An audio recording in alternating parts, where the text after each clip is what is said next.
In previous classes, we discussed about the ray optics, which is a very old science compared to the wave optics. So, in wave optics actually originated from the ideas of Huygens. So, in 1678,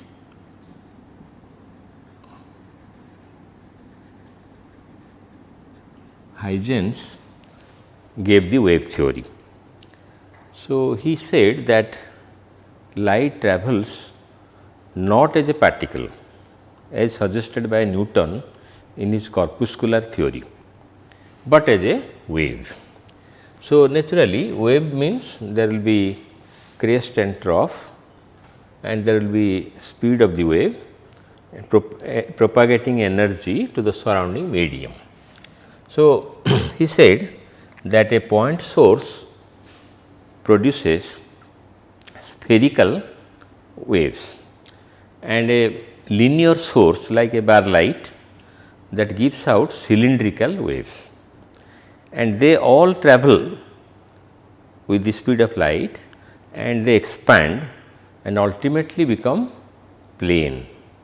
So, therefore, we can visualize this with the help of say simple diagrams, like suppose this is a point source. In the whiteboard we cannot show 3 dimensionally, it is we will show 2 dimensionally. So, suppose a source gives out waves like this in all directions.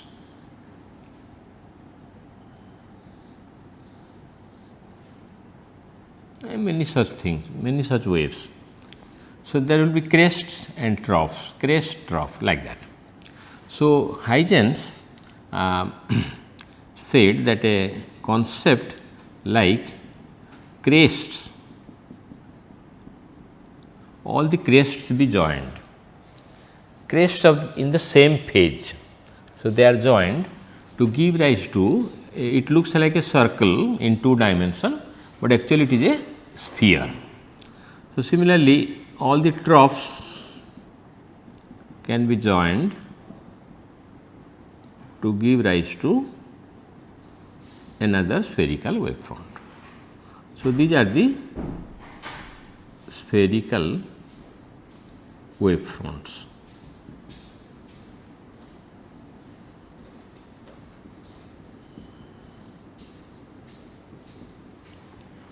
So, what is the definition of wavefront then?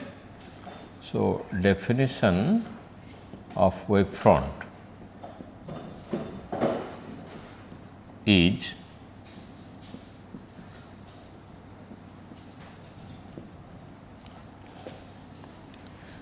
the locus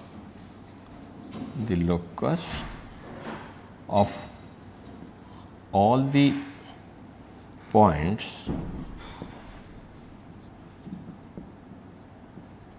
in the same state of vibration, that means same phase is called wavefront. So, naturally from the diagram we see that when all crests, fast crests are joined, they give rise to one spherical wavefront, then all troughs they give rise to another wavefront, then again crests if we join, that will give you another wavefront. So, naturally we see that the wavefronts are expanding with time, they are expanding with time. So, the wavefronts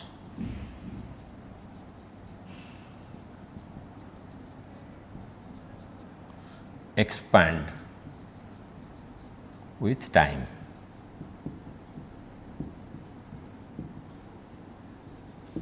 And to explain the expansion of this wavefront, this is a figure 1.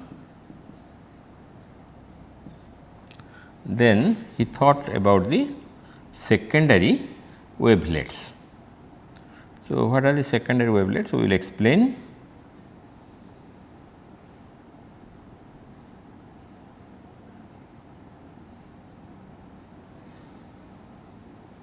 Suppose this is a wave front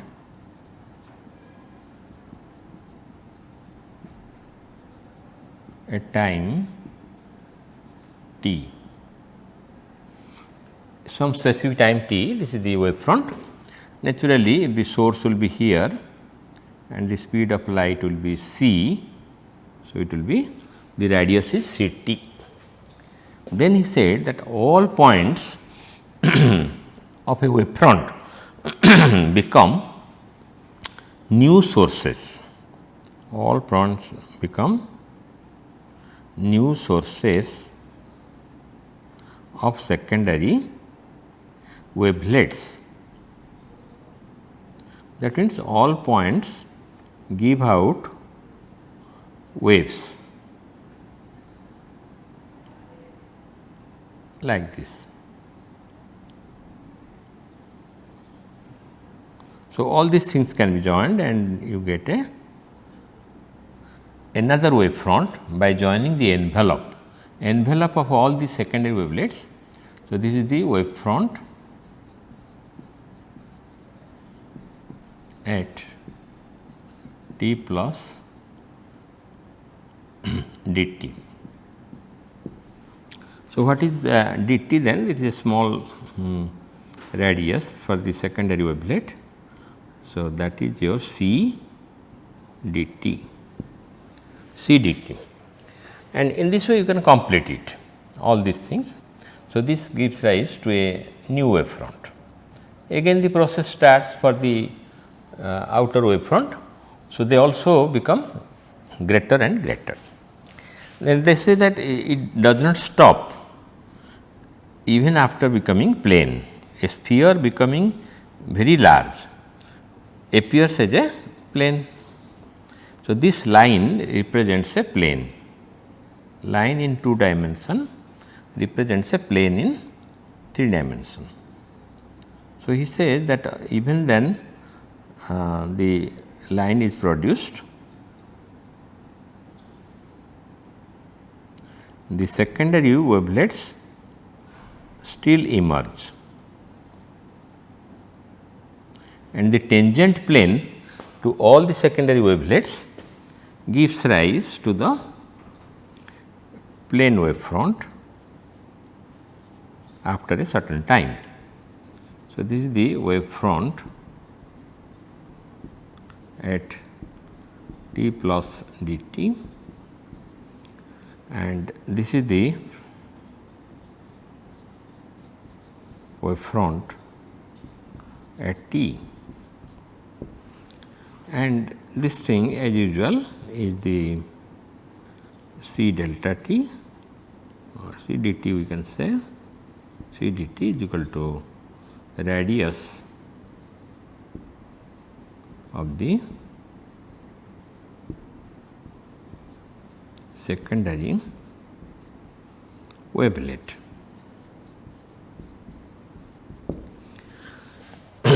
Then these secondary wavelets, they are expanding and you get the greater wave fronts of greater radius.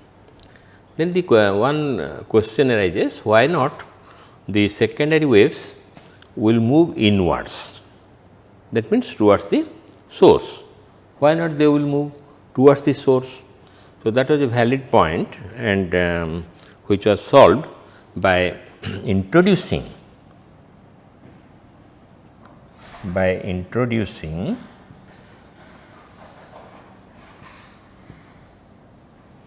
obliquity factor.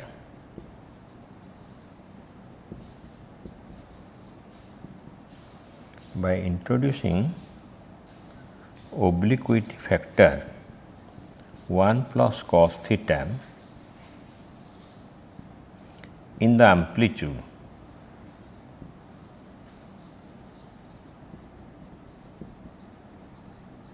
comma backward motion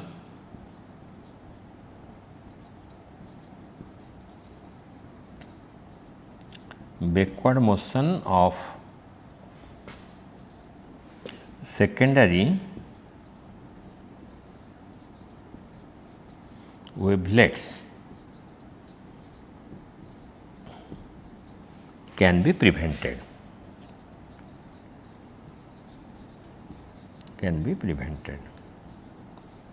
So, what is theta then? Question is this, what is theta? You see, suppose this is a spherical wavefront, and from this each point there is a secondary wavelet. So, suppose you have the eye here, eye of the observer. So, this is the direction in which we observe, and if the secondary wavelet will proceed towards the source, then what will happen? The angle between the direction of observation and the motion of the secondary wavelet, if it is at all moving backward, then this is your theta. So, theta is equal to 180 degree for the backward motion. So, this figure 4 shows that 1 plus cos 180 degree is equal to 1 plus of minus 1 is equal to 0. So, therefore, figure 4 indicates that other angles are allowed, say secondary waves having theta 90 degree allowed, theta 0 degree is maximum, and 60 degree is also allowed, but not 180 degree, because 180 degree means it will move backward, which is not possible. So, that is a great success of this idea of obliquity factor. Then we come to the definition of ray. Usually we say ray means some direction in which the light energy propagates, but in wave optics there is a slight deviation from the definition. So, what is the definition deviation? So, they say that suppose this is the spherical wavefront and there is a source, then you join any point on the wavefront. So, that will be the direction of the ray. So, naturally the ray is making 90 degree with the wavefront. This is spherical wavefront. So, it is 90 degree. And similarly, you can have ray in this direction always 90 degree, then this direction, then this direction,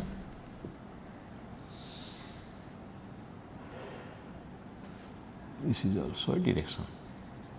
So, all these are 90 degrees. So, therefore, we see that from figure 5, we see that ray and wavefront make 90 degree with each other.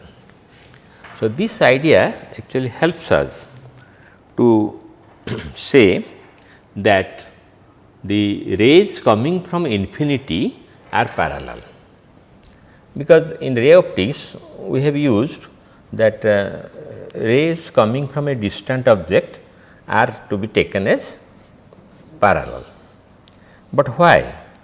That was not explained. One can say that only they move from infinity, so they become parallel, but in wave optics there is a nice explanation, because in the suppose this is a plane wavefront, and you want the direction of the ray. But from the definition of ray, it says that the ray is a direction obtained by joining the source to any point of the wavefront. So, any point of the wavefront is available, but where is the source? Source is not available. But we can think that ray which if it is there, it will be perpendicular to the wave front. So, another ray is also perpendicular to wave front, another ray is perpendicular to wave front, another ray is perpendicular to wave front. So, all these are perpendicular to wave fronts. So, ultimately what you see that rays are parallel, rays are parallel if they are coming from infinity, because source is here S at infinity, source is at infinity. So, we cannot locate the source now, we can say only that plane wave front will have rays that are perpendicular to it. So, if all the rays are perpendicular to the wave front, they naturally become parallel to each other. So, this is a briefly the explanations given by Huygens for his wave theory, with the help of which he could explain the laws of reflection and refraction at that time, because that was the only those are the two laws, two phenomena available or known to the scientists at that time. His time was, as I have indicated, 1678. So, therefore, Newton could explain from corpuscular theory reflection and diffraction, and wave theory also explains reflection and diffraction. Then we come to the a new phenomenon, which is actually a great success for the Huygens wave theory. So, the new phenomenon is your interference. Interference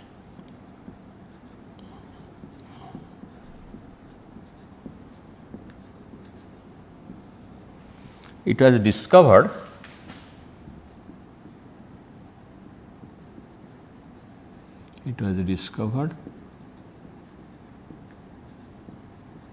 by Young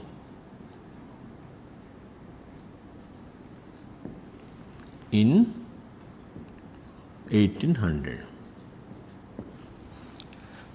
So, what is his experiment? So, Young did a simple experiment, Young's double slit experiment.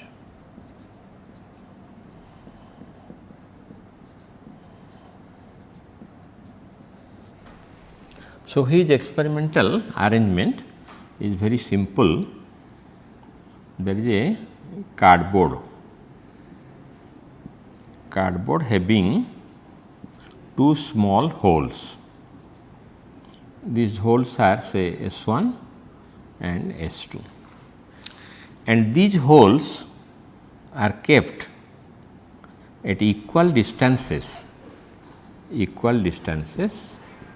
from S1 and S2, SS1 is equal to SS2, and then common sense says that in a dark room, say, one will get two bright spots, one is going straight this way, another is going this way. So, two bright spots separated by darkness, but to the amazement of Young and also the scientists, it was found that the screen had alternate and equidistant bright and dark spots.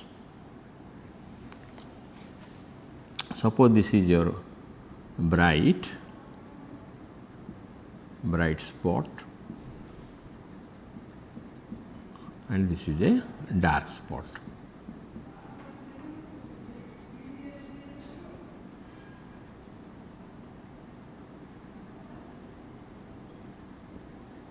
So, there are many such spots equally placed, equispaced.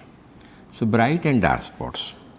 This was a great event because rectilinear propagation or corpuscular theory given by Newton cannot explain the occurrence of so many spots of equal brightness separated from each other.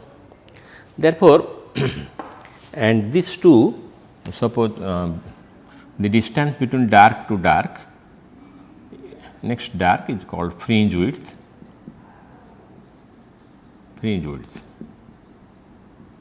say beta, and bright to bright also beta, and these are found to be equal. So, therefore, how to explain this one, because so the occurrence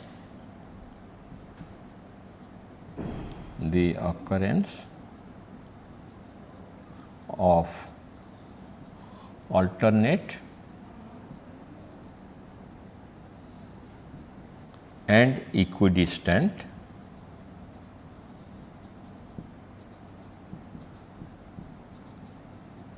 bright and dark spots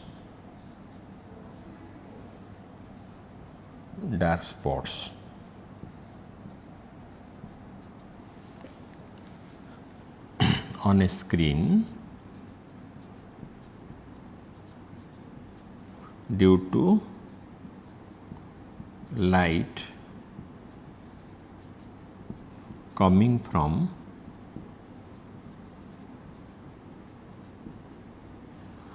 two coherent sources is called interference.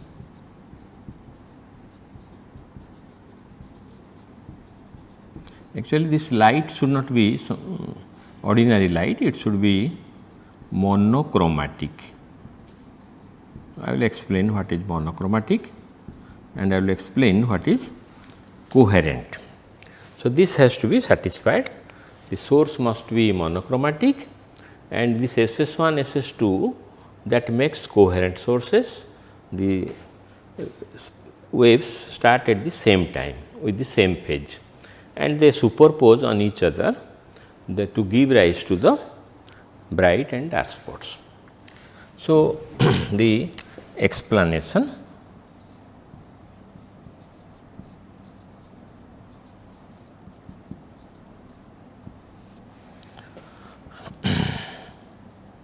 so Newton's corpuscular theory is same thing as particle nature of the light. Light consists of particles which are nowadays called photons. He said corpuscles. So, Newton's corpuscular theory fails to explain interference.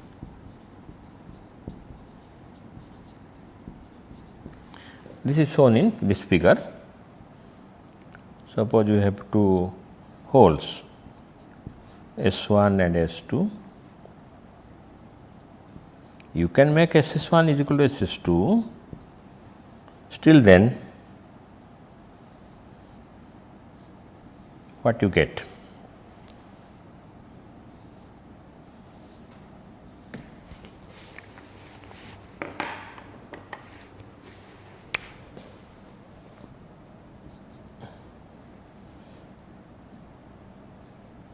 This is a bright spot.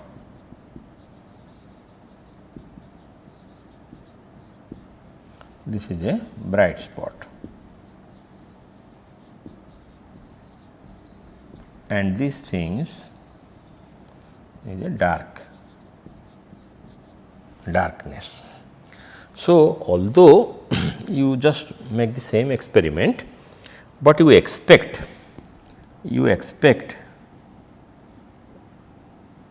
only two bright spots and in between there will be darkness, complete darkness that will be there. But actually you see in figure 1 we see that it is full of bright and dark spots and figure 2 shows the failure of Newton's corpuscular theory. Then what we do? as suggested by Young, that there are only two theories, one is particle theory and another is wave theory for light. So, he said that light is a wave. Light is a wave and the points on the screen will be bright if the crest of one wave from S1 will fall on the crest of the other wave from S2, or trough from S1 will fall on the trough for S2. So, that is his extra thing that he added to wave theory to make an explanation. So, therefore, what is done is crest must fall on the crest to give rise to bright spots.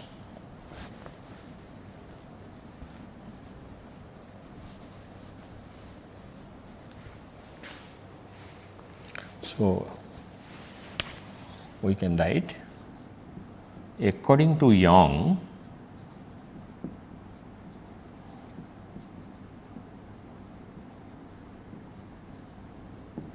a point on the screen,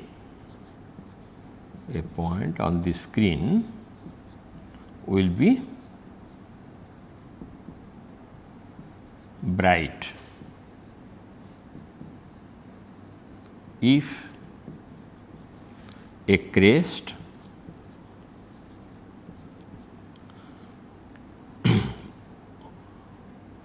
of the wave from S1 will fall